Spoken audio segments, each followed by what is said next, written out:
ಈ ಕೊಲೆ ಪ್ರಕರಣದ ಬಗ್ಗೆ ತಮಗೆ ಗೊತ್ತಿದೆ ಅಂತ ಅಂದ್ಕೊಳ್ತೀನಿ.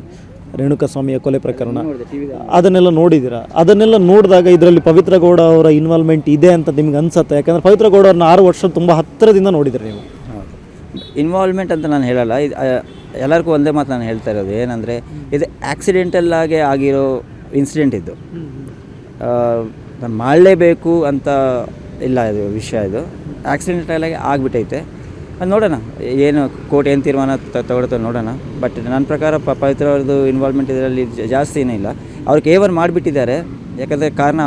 ಯಾಕಂದರೆ ರೇಣುಕಾಸ್ವಾಮಿಯವರು ಪಾಪ ತೀರೋದ್ರು, ಎಲ್ಲಿದ್ರು ಚೆನ್ನಾಗೇ ಇರಲಿ. ಅವರಿಂದನೇ ಸ್ಟಾರ್ಟ್ ಆಗಿದೆ. ಅವ್ರು ಮಾಡಿಲ್ಲ ಅಂತಿದ್ದರೆ ಇಷ್ಟೆಲ್ಲ ಆಗ್ತಾಯಿರಲಿಲ್ಲ. ಈಗ ಒಂದು ಕಡೆ ಕೋರ್ಟ್ನಲ್ಲಿ ಅವ್ರ ವಕೀಲರು ಹೇಳ್ತಾರೆ ದರ್ಶನ್ ಮತ್ತು ಪವಿತ್ರ ಗೌಡ ಅವರು ಲೀವಿನಲ್ಲಿದ್ದಾರೆ ಅಂತ.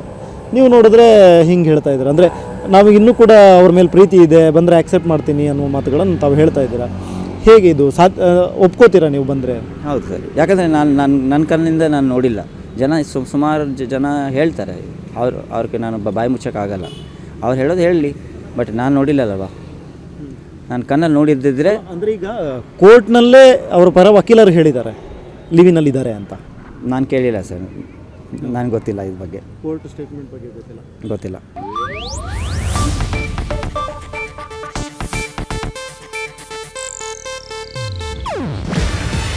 ಇದು ಏಷ್ಯಾನೆಟ್ ನ್ಯೂಸ್ ನೆಟ್ವರ್ಕ್ ಪ್ರಸ್ತುತಿ. ನೀವು ನೋಡ್ತಿದ್ದೀರಾ ಏಷ್ಯಾನೆಟ್ ಸುವರ್ಣ ನ್ಯೂಸ್.